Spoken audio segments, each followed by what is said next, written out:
Hello, everybody, and welcome to another scintillating, spicy, red hot episode of the Chocolate Bros podcast. You're here with Brian and Adam.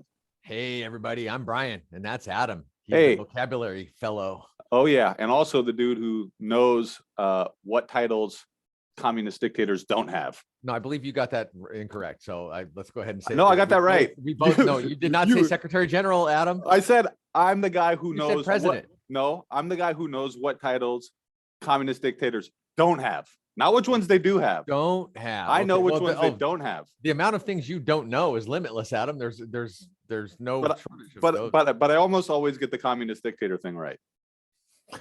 Specifically. Is this a common subject of discussion for you? Is this something that you're I like to mix it up. I find myself in all kinds of conversations, man. Do you? Yeah. Okay.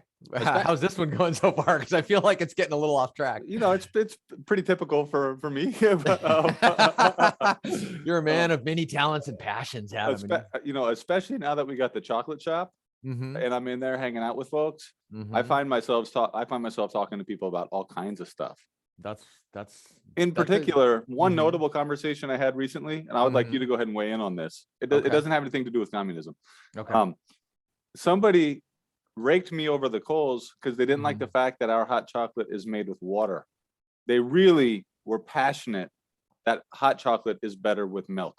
Where do you Well, stand, Brian? I think the idea is that you make it with a base of water and then add milk to taste. That's not their position. Their position Well- is you heat up milk and you spoon in hot chocolate, and that's the way it ought to be done. Well, let me just talk about another product just to give you a reference to my point of view. Mac and cheese. Now, you may know that I'm a little bit of an aficionado of the mac and cheese. In fact, I've even given a college level presentation on how to make Kraft mac and cheese. Were you in complete with college at the time? Yeah, I was. I just went into the class and just gave the presentation just because I thought it was important for them to know. This was for my a college communications class, and I gave a presentation, a speech. I made mac and cheese and gave it to the class. And one of the things about mac and cheese, sorry, my camera's a little weird. One of the things about mac and cheese is that it calls for butter and milk and the cheese sauce, etc. But if you actually follow the recipe, it comes out a little bit soupy. I And I agree. don't care for that. And so I do it my way. And the point of that is that if you add too much milk to anything, it comes out overly creamy or it can be overly soupy. This person is expressing their exact point of view about the hot chocolate that they love and that they want. But I don't think that's necessarily a universal feeling among the folks. We get pretty good feedback, and it's already got a decent milk content in it. So I would say Because it's got the milk chocolate in it. Exactly. So I would say to that person, I would say, God bless, make it how you like it, but not everybody likes it to be that milky. And you can always add a little more milk. But So I would disagree. I agree with you. And by the way, I Mhm. just want to point out that this is probably a symptom of why higher education in this country is suffering. We got kids doing macaroni and cheese presentations. Did you get an A on that? What class is that? Young adults, by the way, Adam. I was Yeah. not a kid at the time that I did this. Okay. I guess that's also. I was an Army veteran at the time that I did Oh, this. were Adam. you? Yeah. Had you served your country at that point, Adam? Had Well, you? no, but I also have never been asked to give a Mm. presentation about mac and cheese. I wasn't asked to give the presentation. I enthusiastically elected to give the presentation. No, this was a presentation where you had to demonstrate a skill. Okay. Well, it looks like you really learned some sweet skills in the Army there, Brian. I absolutely did. Yeah, Yep. yeah. Yeah. I was gonna make some How to boil toilet rum. I was noodles. gonna make some toilet rum out of raisins, but the teacher said that probably wouldn't be Is that a appropriate. real thing? Toilet rum? I don't know. It's a prison thing, not an Army thing, but You were in prison too, so that makes sense. well, a little bit. Yeah. All right. So going back, so in the shop, when that gal argued with me, Let me ask you: were all the employees standing around doing a like golf clapping while she was raking you over the coals? I think that would be appropriate. I think all in the when you're in a shop Mm-hmm. and sometimes it's real busy and sometimes it's quiet and you're just in there kind of grinding away making stuff. Mm-hmm. I think in general we all appreciate when someone comes in and just stirs it up a little bit. It's Yes, fun. That's part of the absolutely. fun thing. That's one of the funnest things about Now, being was in the this a shop. good-natured coal raking? Totally. Okay, well that But she was serious Mhm, and she believed in what she was saying and she totally thought we were wrong and she mhm. wasn't pulling any punches. But it's not like she was gonna burn the shop down or something over it. I'm really happy to hear that she did not bring a Yeah. Molotov cocktail with her Yeah. at the time to like accentuate her point. That's great news. Yeah, it's like she spit in my face or something. Yeah, it's not like she brought a machete and tried to decapitate me. I mean, yeah. So yeah, I find myself in many conversations along those lines, and also I humor those types of conversations. Right. I Well, you're like a them. customer service. I get it. I get it. You know what a lot of conversations I've been finding myself in lately, as you know, I've become a devotee of the sport of snowboarding. Lifts. When you're on a ski lift, you're typically, I go solo, and you're typically on a lift with some other person or people that you don't know. And you've got like a 7-minute block, which is awkward if not filled with conversation. And most people are just in a good mood and having a good time. So you end up getting in a lot of interesting, short conversations on a lift. It's actually quite, I like that. It's actually, it's a very low stakes. It is, because you're not forced to hang out with them all day. No, it's just 7 nothing minutes. else, nothing's going to come of it. And it's nice to have a quick conversation with somebody. And then, as you approach the disembarkation point, you say, hey, have fun. You have fun, have a great day. And that's it. You go about your business. I hope you're telling every single person about Fortunato chocolate, Brian. If not, please work that into your repertoire. Don't insult me, Adam. Of course I am. How dare you? I hope you have fortunatochocolate.com stenciled on the top of your snowboard so everybody has to look at it and comment on it. Well, actually, I have it tattooed on my leg, and I can just show them the tattoo. I mean, I assume that you have tattooed it also on your body, and I've got it on both legs and on the palms of my hands. As do I. Yes. I just got it done, so they're pretty sensitive. You're looking on YouTube. I can't show you the palms of my hands. It's still kind of bloody. Exactly. And beat up and bruised, but trust me, I have it tattooed in the back of my head. You just can't see it because the camera's facing the front of my head. But trust me, it's there, Dad. Yeah, very good. That's why I'm bald. I have an incredibly healthy head of hair, Adam. I just keep it bald so they can see the fortunatochocolate.com. That's right. Yeah. I also have we have a mutual friend who golfs a lot. Mm-hmm. And one thing I never knew about golfing is if you want to go golfing by yourself and you just show up, they match you up with somebody, and then you got to play the whole 18 holes with those strangers. So that's a lot higher stakes. You might end up even sharing an actual cart with somebody and sitting right next to them. That's happened to me many times. I've golfed solo many times. Yeah. There you go. Okay. So now that we've gotten that banter out of the way, high quality banter. Well, I got to tell you, we're smoking hot over here. Just like you said in the lead in, this is scintillating. Before I go any further, since it's been a while, wait, Adam, stop. Don't go any further. Don't go any further. Make your comment. Okay. Before I go any further, because we're going to go into something else. Yeah, do not go further. Make your comment, and then we shall proceed.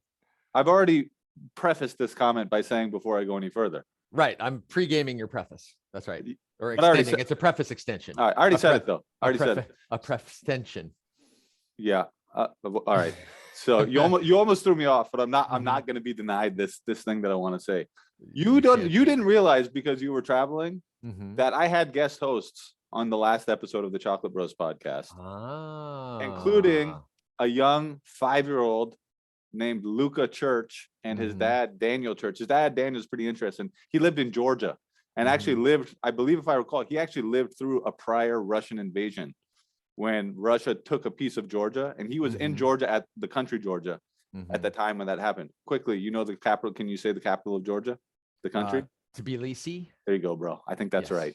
Don't come at my geography knowledge, Adam. Do not test me. I know. Do not test me, bro. I know you're solid at geography. Come on. So I just want to, as always, do a quick shout out to Luca Church. You didn't realize this, but we're going to be naming our milk chocolate covered pretzels after that kid. We're going to be calling them. He loves them more than anybody. We're going to be calling those Luca's chocolate covered pretzels. I love it. But I like the name Luca. First off, I think that's a rock solid name. And so congratulations to the father. I think Daniel, you said, was his name. Yeah. And that's a great idea. I love putting the names of fanatical devotees on the product. I think that's kind of like a step in the direction of what you were talking about, where we actually would have clients or friends of the project opening up. It's just like it's like a step in that direction. And in fact, somebody came into the shop, like, I don't know, I want to say maybe 2 weeks ago. And they're like, hey, by the way, this 5-year-old kid at this pizza restaurant told me I had to come in here. So really, shout out to Luca Church for helping us spread the word, dude. Luca Church, he's the best, dude. You're fantastic. Let me tell you something. I know 5-year-olds. I have a 6-year-old. I got a 6-year-old as well. Yeah. And oh my gosh. Turn off your phone, dude. Come on. That isn't my phone. Oh, it's not? That's happening on my computer, but I don't know what it is. Get your computer under control, Brian. I wish I could. All right, well, we'll just let it ring. So I just quickly wanted to do a shout out to Luca Church. And also we've offered him the job of official chocolate taster whenever he has the time in his schedule to come in and sign off on our products as well. I think that's a great idea. Yeah. Good man. So for the main episode, the main thrust of what I was hoping we could get into today, two things. One, we got a question from one of our wonderful customers and friends, Greg, who has a question about how many cocoa beans go into one of our bars of chocolate. And the second thing I want to talk about. Who is that question from? A guy named Greg. Greg, I'm going to speak directly to Greg right now, if you don't mind, Adam. Yeah, go ahead. Greg, we don't know that. Sorry. No, we don't know that. And it involves math to figure that out. So we may or may not be able to get you that answer. No, I'm kidding. I jest, Greg. We're going to figure that out shortly. Yeah. No, and you want to talk about a hot podcast topic. Oof. Dude, reckoning some arithmetic and some math. Getting some math, live on air. Digging into the average gram weight of a cacao bean and then extrapolating that out into a chocolate bar. That is hot pod. That's hot pod, dude. That's what people are looking for. Yeah, celebrity gossip, war news, etc. But what really puts the butts in the seat is math live on air. Live math. Arithmetic. That's right. That's why the number one sitcom in the country for like 12 years running was Matt. Oh, that was MASH. Sorry. I'm wrong. It wasn't math. It wasn't math. It was MASH. Yeah. All right. I had it wrong. Yeah. I'm also going to just say one thing. I'm sitting right in front of a heater right now, and I'm getting warm, dude. Yeah. The office, the HVAC went on, and it warmed my office up too. I've got a considerably warm. So I'm gonna play it cool. But for those of you watching on YouTube, if my face starts to get super red, you could take off your lumberjack shirt there, Adam. I mean, I wore this specifically to look good on the podcast. Yeah. How's that working for you? I feel I'm looking at the video. I like what I see. All right. So I want to talk about when we already talked about this on a previous podcast, but I want to rehash this, and I want to make it clear. I'm not resentful, but it's going to sound like I'm resentful on your behalf. The fact that you're saying this right now kind of comes off. I'm not resentful. Don't be so defensive, Adam. Okay. I'm not defensive. How dare you? Neither am I. Yeah. So back in the year 2000, year of our Lord, 2013. I think they put year of our Lord in there because the calendar starts. Don't get distracted, Adam. Yeah, let's not go down the rabbit hole. All right. So year of our Lord, we were on the Anthony Bourdain show in the year of 2013. You remember that? Do I remember it? It rings a bell. Yes. I'm capable of remembering major epochal events in my life that happened within the last 10 years. Yes. Yeah. So at the time, that was a really important thing for our business. It helped us a lot. I guess you had already been living in the jungle for several years. Yes. When that episode was filmed. 5 or 6 years already. Yeah. Yeah. And that really helped kind of get our name out there. And I never thought too critically about it. I've always just considered it a feather in our cap. But now that we're selling stuff online and we've got our shop and we're going in a whole new direction, I thought that I would go back and revisit that episode and just see what it was. And I got to tell you, man, I'm not as thrilled as I was with that episode in retrospect. Can I just say that? I already said it, but you're more than welcome to say that. Absolutely. Have you watched that episode so lately? When was the last time you actually watched it all the way through? I watched that episode on a DVD that was sent to me by Bourdain's production company, ZPZ 0.0 Productions, ZPZ. ZPZ sent me some gold discs of that. I wasn't able to watch it live. And ZPZ sent me some gold discs, and shortly after the live show, I watched it once, right after it came out, and I've never watched it since. I've got the gold disc, and I've never watched it since, because for two reasons. One, it's really hard for me to watch and listen to stuff that I'm involved in. It makes me feel really weird and self-conscious. I know. You don't listen to these podcasts probably either. I have never listened to one of these podcasts. I think you listened to one. You told me you listened to one. No, that's right. That's right. I did go back and listen to one because you told me where they were posted to, and I went and listened to one. And I thought we sounded good. We do. Yeah. So first off, I'm a little squeamish about watching and listening things that I'm involved in. I wasn't like featured in the Bourdain show. They mic'd me and filmed me a lot, but I didn't end up making it onto the show. But and that leads to the second reason. In the show, they have our longtime friend and client, Chris Curtin, who's a good guy, a personal friend of mine, a longtime client of ours. And this is not a knock on him. It's not a knock on anybody in the show. Yeah, it's how they chose to portray it. But yeah, Chris, for the purposes of that show, was kind of playing the role of me. And it was a little hard to watch for me to watch him play the role of me when I was the one who had played it all that time. In a way, they were all playing the role of you. A little bit, yeah. Not just Chris. In a way, so the show features, it's Anthony Bourdain show. It features the well-known chef Eric Repair, who was I've never Bourdain's met in best person. friend, who was Bourdain's best friend and the owner and operator of Le Bernardin, the highest Michelin-starred restaurant in the United States for many years. And you've spent time with Eric Repair on several occasions. Yeah, wonderful person. And from everything on, it's just wonderful. One of the funniest, sweetest, most gracious, just greatest people I've had the pleasure to hang with. Yeah, and he gave us a great quote, which we have. So he's one of the most accomplished chefs in the United States. Yeah, and he gave us, or in the world. And he gave us a quote that's like, he's a chocoholic and our chocolate's the best chocolate he's ever tasted in his life. On the show, he talks about how he's like a dude who eats chocolate every single day. Yeah.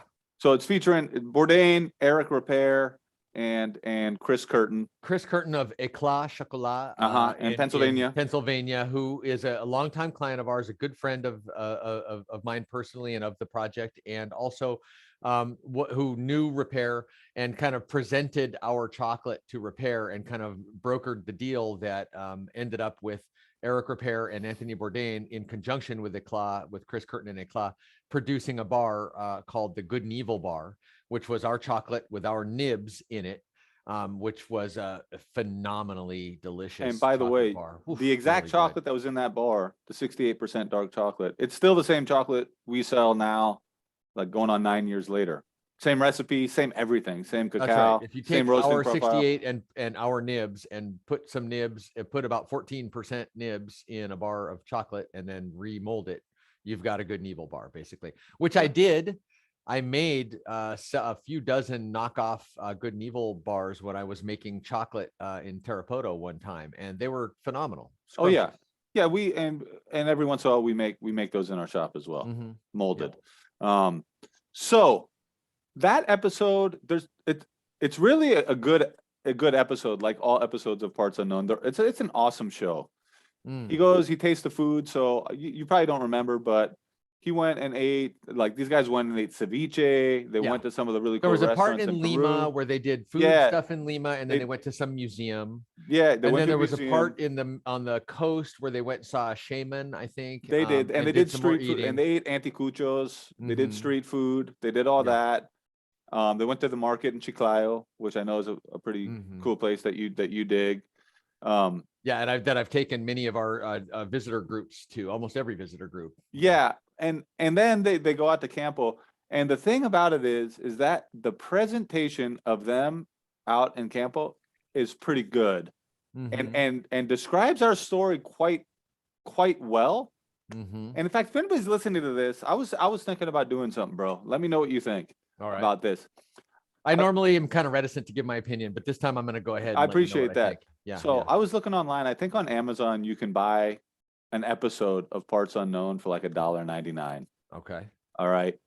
Anybody who's interested in learning about the story and meeting some of the personalities and seeing the Chinchipe River that we've been crossing all this time. That's right. That was shot before the bridge. It was shot before the bridge, dude. Yeah, like it brought back a lot of memories. Oh boy, which I think I've said on this podcast before, which caused the day the first day we had to cross the bridge with them was a disaster. Because the ferry couldn't cross. We had to cross and we had to take all their gear out of all the vehicles and put them in boats and load them, unload them, and then find other vehicles. Because the river was too high, they couldn't float across on the barge. Ferry. Yeah, the ferry couldn't run. Oh boy, that was a lot of work. That was a backbreaking day. So one thing I was thinking about doing is maybe just creating like a little discount code for like whatever it costs to rent or buy the Peru episode. In other words, if somebody pays the $2 to get the episode, we'll give them the $2 off on a few. Or we just do honor system. We'll just do like, hey, because we talk a lot about the fact that we've been doing So we're this. not going to actually send someone out to their house to actually review No. their. Okay, all right, that's it. That's a good plan, Adam. Yeah. I think. Because for anybody who wants to see like live video and a cool presentation of Peru Mhm. and the kind of work that we've been doing out there, it's a great episode. And it was filmed 9 years ago, so people could see that we've been doing this for such a long time. You were already in Campo for like 5 years or 4 years Yeah. when that got filmed, and that was That's right. 9 years ago. And so much of what is in that episode remains the same today. You get to see Fortunato, you get to meet his daughter, you get to see them cooking food. Also, there's a whole section on Heriberto Hernandez up in La Don Musca. Dilbe and La Musca, yeah. Yeah. And if you just were to imagine that Anthony Bourdain, Eric Repair, and Chris Curtin are Brian, like those three are like an amalgamation of you, then that would give you an idea of all that you've accomplished. But the one thing I just want to say, and the reason why I would want to do the discount code is just as a celebration of you, bro. I know you don't like to be celebrated, but that was so if there was any sort of resentment or any sort of pangs watching it, I felt like those guys ended up taking credit for whatever reason for your 5 years of work. They kind of took it as if they kept referring it to as our chocolate. Yeah. And they were talking to Chris Curtin like he was the expert, which he was. He became an expert through his dealings with us. But you were the one that lived the story they were telling, and you should get credit for it, bro. Yeah. Well, so that was actually known. So there's a couple things. When we were at the time that we did that show, we didn't disclose our actual location to anybody because we were real paranoid about competition coming in and making it untenable for us and putting the farmers in a kind of a no-win decision situation. So we negotiated with them to keep the actual location secret. That was us. And then we kind of knew going in that they weren't gonna, because this was the Good and Evil bar was made by Repair and Bourdain in conjunction with Curtin. We as the supplier, I mean, we're more than just an ingredient supplier, but it didn't have our company name on it. We knew they weren't going to talk about our company name. And so I think I've mentioned before, again, to you and on this show, so the work that went into that, their fixer, their advanced scout and fixer came up, and we spent 4 or 5 days going around. Like I met them down on the coast, and we did the whole drive, and we scouted places to stop, potential film. We scouted places they thought they might use helicopters. We scouted helicopter landing sites, and I mean, we did all kinds of work and documented all the different stuff, and put together a production plan. And it was pretty clear to me. The gist was they were going to come up and do this. And so like I say, they mic'd me and filmed me a lot, but they were pretty clear. I was kind of thinking like, all right, this is an hour-long show, which means there's actually like 46 minutes of show or something. And they've got a Lima segment and a coastal segment and then a Campo segment, which means there's about 15 minutes for the Campo segment. And they've got to introduce Fortunato and his family, and they've got to introduce Dilbe and his family, and the Campo is a character itself, and Cacao is a character itself. There's probably not room for another white guy in the show. So I pretty much knew as they were filming it, I'm just doing the math, like there's no way that this is going to end up, that my part is going to end up being on the show. They filmed hours of me, but I had it in pretty well in mind. And I talked to the fixer, and he was like, yeah, I mean, I'm just looking at the math, and I personally would bet that you won't be. So I knew that's why I didn't watch the show live, because I didn't want to be disappointed or kind of otherwise jealous about the fact that they didn't use any of my stuff in the show. It was still a great opportunity for us. It was still a great way to publicize and even though they didn't mention our company name, because Don Fortunato, the actual farmer, his name is so linked with us within the industry.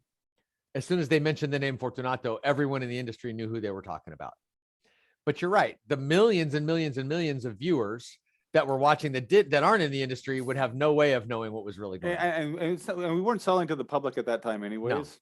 But and right. It did business-wise, it did what it had to do, because the industry people were the only sales that mattered to us at the time. Yeah. And as the guy who's in along with Dan, our third partner, as the guy who was in charge of sales, I watched it, and then the phone started ringing and we started making some sales. I was stoked at the time. Yes. So that's, you can like, you can't cry over spilt milk, although maybe that's what I'm doing. But the thing I wanted to comment on and have people know is, if you go watch that episode, it gives you a pretty good primer on Peruvian cuisine. Yeah. And you get to see a lot of the personalities. You get to see that river that I talk about sometimes. You get to see, you get to see Fortunato and his family. It's a really good show, but just substitute the 3 people on that show for Brian, who, if you're watching this on YouTube, you can see him. Go ahead, Brian. Just let them see you. Get up close to the camera. Hey, buddy. Yeah. So substitute Bourdain and Repair and Chris Curtin for that guy. And that's properly what the story should have been. And I just want to comment now that I know more about the business that we're in. The way we did the business with those guys was wrong too, because they just bought chocolate from us and then had to mark it up and sell it and mold it and sell it as a bar. We could have done a joint venture way differently that would have made that episode more authentic. And because that bar only did like 1 run. It wasn't even around that long, that bar, because it was so expensive. And there was controversy and stuff like that about how expensive it was. Yes. So we could have done the whole business better, and that show could have worked out a little bit better. We should have done the whole thing better, but we didn't know enough at the time. We really didn't know that much at the time, but it was a really interesting experience. It was a great learning experience. It did help our business a lot.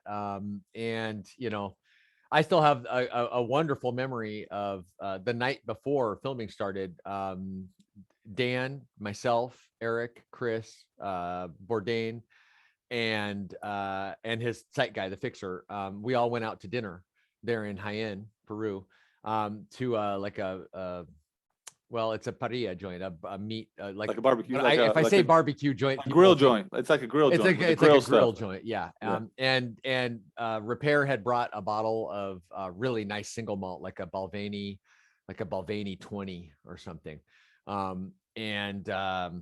We, the 5 or 6 of us, sat and had a really nice meal, relaxed, and drank some scotch and just talked and just got to know each other a little bit. And it was really, listening to Repair and Bourdain tell their stories, because they were best friends, listening to them tell their stories, and Bourdain telling stories of some of the places that he'd been and the experiences he'd had, was pretty phenomenal. And they were also genuinely interested in Campo life there in Peru. So it was an interesting and fun evening around people that are highly accomplished and relatively famous, that are just like relaxed, just dudes themselves. Yeah.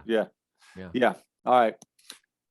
Had we been doing like more direct to customer stuff at the time, we could have made that whole thing. We would have tried to exploit that situation a little bit more to get our name out in front of the customers. But like many things in business, sometimes you do something and maybe you're not 100% clear why you're doing it or how you're doing it, and it ends up having a beneficial effect. And you look back and think, I could have done that better next time. I'll learn from that. And I think that was definitely the case with that. But it was a really interesting experience. I should go back and watch it. Yeah, maybe, but I wonder if it would give you pangs too. But it would, but sometimes pangs can be good. Those pangs can be. It's a good episode, and I want to highly recommend it to people. And I'm probably gonna just come up with like a $2.99 discount code. Yeah, that's a good idea. The reason, again, why, and I'm probably gonna make the code like Celebrate Brian or something like that. Sorry, dude, I know you don't like any attention. That's terrible thing to do. Don't do that. It's gonna be like celebrate. Don't do that. No. Maybe Celebrate Big B. Something about that. I think that's a terrible idea. Yeah, that's what it is. It's going to be celebrate Big B. I really don't like that. Yeah, and just so people can realize, I'm going to go in the system and change that discount. But I'm going to send out an email telling people that that's what the code is. Right, and then I'm going to say, like, if you're having trouble with your code, contact Adam at Fortunato. And I'm going to refer him to you. So you're just creating a customer service problem. I don't like this plan at all. Yeah, I've already did it before the show. I just when you're talking about pangs, Adam, I'm getting a pang right now. Is that what if I had already put in Celebrate Big B before the show, and then I'm just pretending I'm playing dumb right now? Ooh, there's multi-layered nefariousness. I wish I was clever enough for that kind of thing. By the way, Adam, you know why I embrace the pangs? Because the pain lets me know that I can still feel. Okay, maybe we'll call the discount code Embrace the Pain. Embrace the pangs. No, but again, just to reiterate, the reason why I would like people to go back and watch that show is because it's a great show.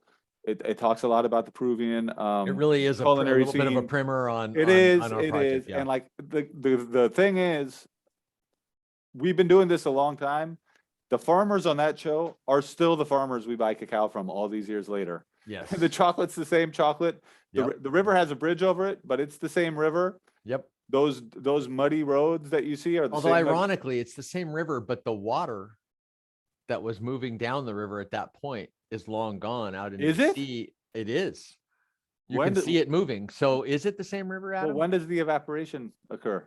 And then do the clouds carry the rain back to the same mountains and stuff?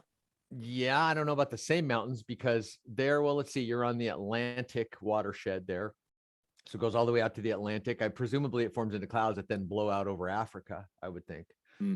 So I don't know if any of that same, but I mean, to call it the same river, there's a different set of water in the same place doing the same thing. We call it the same river, but from a then I guess- metaphysical perspective, I Well, don't know so if it is the ri- same well, river. is the river the water, or is the river the groove in the earth that exists there that water runs through? What do we call a groove in the earth with no water in it? A dry river?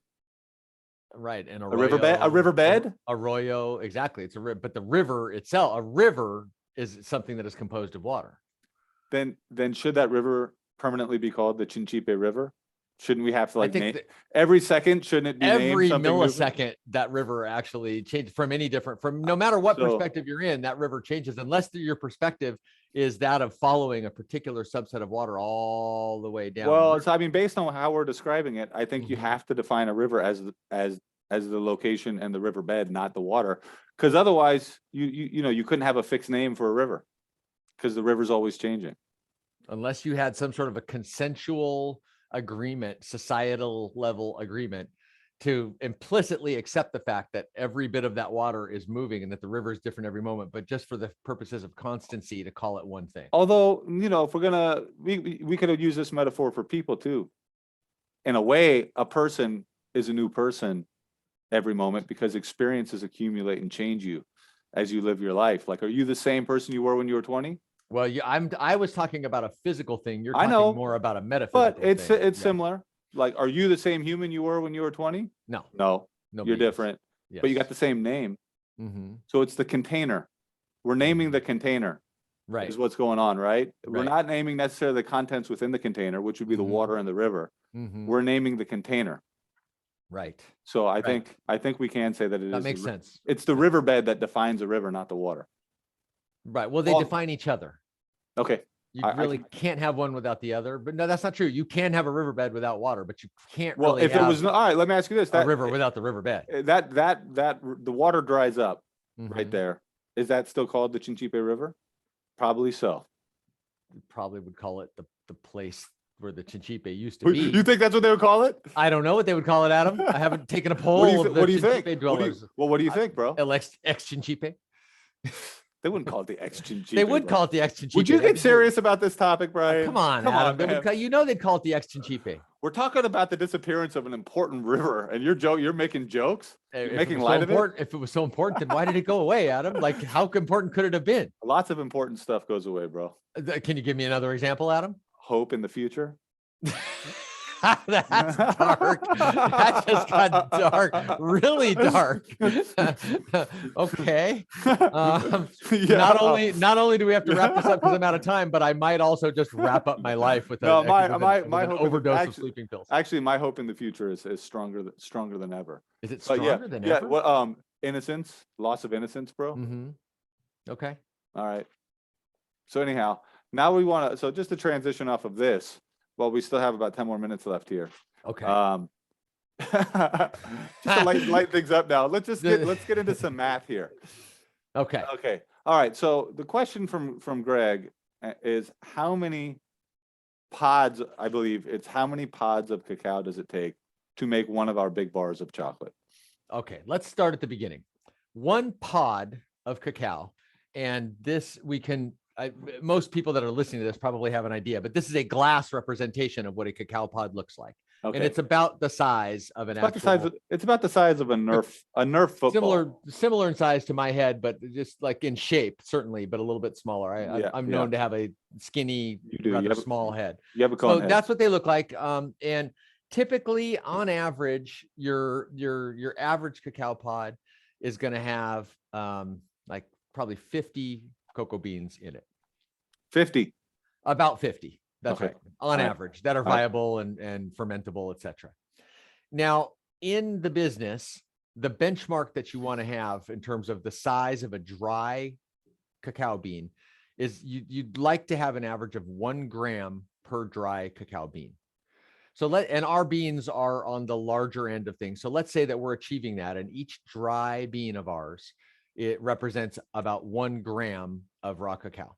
All right. So And there's 50 in a pod, there's 50. So we can say that when the beans from that pod are fermented and dried, we have about 50 grams of dry cacao with the shell on it. Then you have to, and that has 6% water content. All right. And then you're going to roast it, and that's going to remove the final water content. Well, and you take the shell off. You take the shell off. So those 50 grams are going to end up being about 40 grams of usable cacao. Now, our 68% is 68% cacao and 32% something else. So those 40 grams of and it's a 500 gram bar. Well, hold on, I'm just going to figure out for the per pod. So if we say that those 40 grams divided by 0.68, so there's actually 58 grams of chocolate made from those beans in one pod. Let's just round it up to 60. So there's about 60 grams. So from one pod. So the big blocks that we sell are 500 grams. So 500 divided by 60 equals 8.3. So it takes about 8.5 pods to make one of our big blocks of chocolate. If you were talking about a more traditionally sized chocolate bar, say an artisanal bean to bar chocolate bar, those would typically be those would be typically anywhere from 60 to 100 grams. So the one real cacao pod. It's from 1 to 2 cacao pods depending on the size of the bar and the intensity of the chocolate. But yes, for a standard artisanal bean to bar quality chocolate bar with a higher cacao percentage, you're talking about the cacao from 1 to 2 pods for one, smallish consumer bar. In our case, because we're selling a big block of chocolate, it would take about 8.5 pods to make each one of our big blocks. All right. Well, that was pretty easy. Now, go ahead. Cosine of that. No, I'm kidding. When was the last time you did trigonometry, bro? When I had trig in high school. I was a math tutor when I first graduated college, and I had to go back and revisit trigonometry. Oh boy, it's not that hard. It's not that. SOHCAHTOA, bro. SOHCAHTOA. SOHCAHTOA. SOHCAHTOA. SOHCAHTOA. Sine, cosine, and tangent, bro. Okay. So that's like opposite and hypotenuse. Ka is adjacent and hypotenuse, and then the tangent is what? Adjacent and hypotenuse, bro. SOHCAHTOA. Nerd alert. Am I right? That's a nerd alert right there. And put this, dude, get the siren flashing. We got a nerd alert right here. The lumberjack jacket would make you think I don't know about trigonometry. Such a juxtaposition of the nerd alert with the lumberjack jacket on. My gosh. I should have been better at trigonometry in high school. I went back in high school. I sucked because I was sort of I wasn't that good of a student in high school. But then when I went back and revisited it after I'd graduated from college, I was like, dang, I should have got straight A's in this. This isn't even hard. SOHCAHTOA, bro. It's super easy. Okay, SOHCAHTOA. All right, I'm gonna say that. So my daughter will have trig shortly here, and I'm gonna just every time she asks for help, I'm just gonna be like, SOHCAHTOA. SOHCAHTOA. Did you do this before you asked me that question? SOHCAHTOA. All right. One last thing I wanted to just mention, bro, here on the podcast. We have several new products online now. They've been selling. We've been getting reviews. They're getting really good reviews. But bro, one product of the new products stands above all with pure 100% 5-star reviews. Is that right? You probably haven't looked. If you had to No, guess, I have. what do you think it is? So I'm looking at what's available online. We got our 68% dark, 47% dark milk, 36% milk chocolate. Well, We've got- those products have been around a long Right. time, but of the We've new got products, Fortunato dark chocolate covered dates. We've got Javier's hot chocolate mix. We've got the dark chocolate covered almonds, dark milk peanuts, dark chocolate s'mores. We've got nibs, which have always been there. Chocolate sea salt caramel turtles, and the gift card. If I'm looking at those new products between chocolate covered dates, hot chocolate mix, almonds, peanuts, s'mores, and turtles, I'm gonna say the crowd pleaser that's making people's taste buds light up enough for them to go give a bunch of 5-star reviews is gonna have to be those sea salt caramel turtles. well, those are pretty new. We don't even have a review on those yet, so we'll have to see. But bro, There is actually one review for the turtles, and it's 5-star. So yeah, no, but that review is actually a guy complaining about the shipping. That review is a guy going like, "What? These turtles cost $9 and you're charging $9 for shipping?" He didn't see that the free shipping occurs over $39. Huh, I okay. responded to it, but Okay. yeah, dude, the product that is running the table, The dates are 9 5-star reviews. but the one that's got the most 5-star reviews that Okay. is crushing are the dark chocolate almonds. 38 Mm. 5-star reviews, and all of them are legit. 100%, bro. Wow. I love You're that. right. I know. 38 out of 38 reviews, 5-star. And everybody should know, and we've said it before, we do not affect our reviews anyway. Whatever goes up, if we have a negative review, we respond to it, we reply so that people can see the reply, but we never block a negative review from being seen by potential customers. But boy, oh boy, in this case, we really don't have to. 100% 5-star. And I've read most. That's and awesome. we make those in small batches in our little shop. We use our 68% dark chocolate. We thoughtfully sourced almonds. We didn't just like go buy almonds at the store. We like looked around a long time. What does thoughtful sourcing entail? We got a whole bunch of samples from a whole bunch of different almond farms, like literally from almond farms and distributors. And we chose the one that we intentionally chose an almond that we thought paired well with our chocolate, that we felt good about, that are fresh, they're crunchy, they taste the best. We did the same thing with our dates. And are we buying those directly from the producer? We're not able to buy those directly from a producer, but the producer that we wanted to work with told us how we could buy their almonds, which is we have to buy them through a distributor. But we know where they come from. So that folks understand that might be listening to this, this is a very common thing. There are many products where it's not really feasible for individual farmers to sell directly to the market for their own reasons. They choose to go through a distributor and are precluded by their contract with the distributor from making side sales, even though it might be more profitable. And it's mostly just an admin thing. Like they don't want to have to generate a $500, like a $500 invoice for us. Right. It's a lot easier for them to just sell their entire lot. And that way the distributor can aggregate a lot of different products and market and do marketing that's effective across a whole variety of products, where if you had to spend the money to market just your almonds, it would not be cost effective. Correct. And they can hire an admin staff and all that kind of stuff. Right. So anyways, I was pretty happy with that. I was looking at the site and kind of looking at our products. And if you had asked me which was going to be the absolute winner, I probably would have said it was going to be the s'mores, because I'm a huge s'mores fan. But yeah, the almonds. So, and I'm pretty proud of that. And the guy who makes those is Chano. You know Chano. He's one of our team. Guy. Great, sweet, most humble guy. Javier came up with the recipe. He taught Chano how to do it. Chano works the machines. We make those fresh. Yep. And so I'm really proud that we were able to come up with a new product that people love. It makes me really amazing that those reviews. And by the way, I just want to point out one thing. Our 68% dark chocolate, Adam, 1,130 5-star reviews. 96% 4 and 5-star reviews versus 2% 1 and 2-star reviews. Yeah, and that's pretty astounding. I mean, you're never going to get 1,000 reviews and all of them are going to be 5-star. I mean, not everybody's going to love it. Even if it's really good, not everybody's going to love it. I'm sure people have gone to Le Bernardin that you mentioned earlier. And I bet I'd be interested to look at the Google reviews for that. Adam, your French pronunciation is absolutely awful. Le Bernardin. Le Bernardin. Yeah. I bet you go on there. That's like the highest, you said the highest Michelin starred restaurant. I don't know if it still is, but for many years it was. Yes. Yeah. I bet you go on there, you find some 3-star reviews as well. Or absolutely, you know, some or a 5-star review where the guy's like, I mean, the food was okay, but man, I had to wait 18 minutes for my. Yeah. I didn't realize there was going to be a mandatory yeah. 18% tip for my party of 12. Oh yeah, or like, yeah, but you know, the fried fish boy. over at Long John Silver's is pretty good too. Yeah. I mean, if folks buy your product, then why do they feel the need to bring in to say like, well, I honestly, you could have just bought whatever from whoever, and it would have been like, no, just review ours if you like it. That's fine. You don't have to bring anything else into it. Yeah, You there know, you go. what's up? So there you go. So I guess we'll wrap it up, everybody. Don't forget to check us out at www. You see how I'm saying W and I'm saying W. W. I'm saying W. Yeah. W. That would also belie the fact that I know about trigonometry. You know, to hear me say W like that, you would go, this guy doesn't know about trigonometry, but I do. So right. www.fortunatochocolate.com.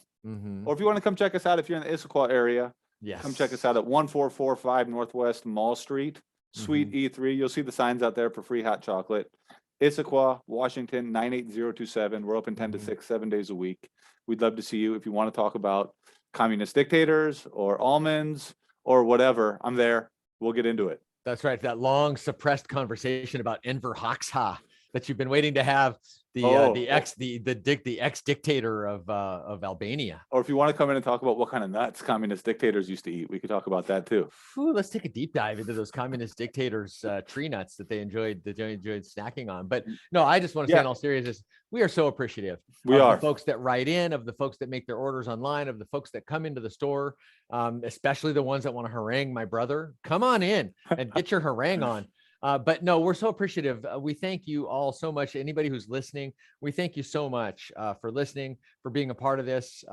Gosh, we what do they say? A leader without followers is just a guy on a walk. You know, we could make this amazing chocolate. The chocolate would still be just as amazing if we made it and nobody bought it. But the fact that people buy it and appreciate it and let other people know about it is incredibly gratifying. It never gets old. Even though we were on Parts Unknown back in 2013, the fact that people take their hard-earned money and decide to spend it on the chocolate that our company brings into the world, it never gets old. Yeah. You know, we're appreciative. And yeah, actually, the more I think about this, the more I realize basically we're all in it together, right? The cacao farmers, our business, and our customers, we're a continuum in a way, and all the parts need the other parts. Like one that cannot exist without the other. We're the riverbed, but they're the river. I mean, let's just be honest. There you go, Brian. Love it. Yeah. And also, before we sign off, you know, Mao had a cashew allergy. A lot of people Mao don't know Zedong, the Chinese. Yeah, he's allergic to cashews. So. Just communist dictators and their nut allergies. So I did not know that. That's how he died. That's how he ended up dying. Is that right? Bag of cashews. Huh? Yes, you got to mix that. You got a bag of mixed nuts. He said, make sure there's no cashews in there, and it turns out there was. Yeah, and that's what liberated China, man. But that's what the Tiananmen Square thing was all about. Was that really about the cashew thing? Huh? It was makes sense. I mean, it was a celebration of the guy who gave him cashews. I frankly wouldn't be surprised to see, like, if you actually accidentally sent like peanuts, anything peanut related to my kids, you know, first grade class. I'm pretty sure that there would be some moms that would fire up their tanks and like come rolling. I don't even remember peanut allergies being a thing when I was a kid, but they weren't a thing when we were kids, and they're not a thing in Peru either. It's a first world thing, ostensibly caused by over sanitation and too much cleanliness. All right. Well, maybe put a pin in that. On the next episode, we're going to take a deep dive into immunology and allergies on the next podcast. That's what people tune in for, Adam. And I'm gonna compile a little list again of the communist dictators and their allergies, and we can go over that. Absolutely. On the next episode as well. Everything starts with Hoxha, my friend. All right, bro. Have a good one. I'll talk to you later. Okay. Bye, everybody. All right. Bye.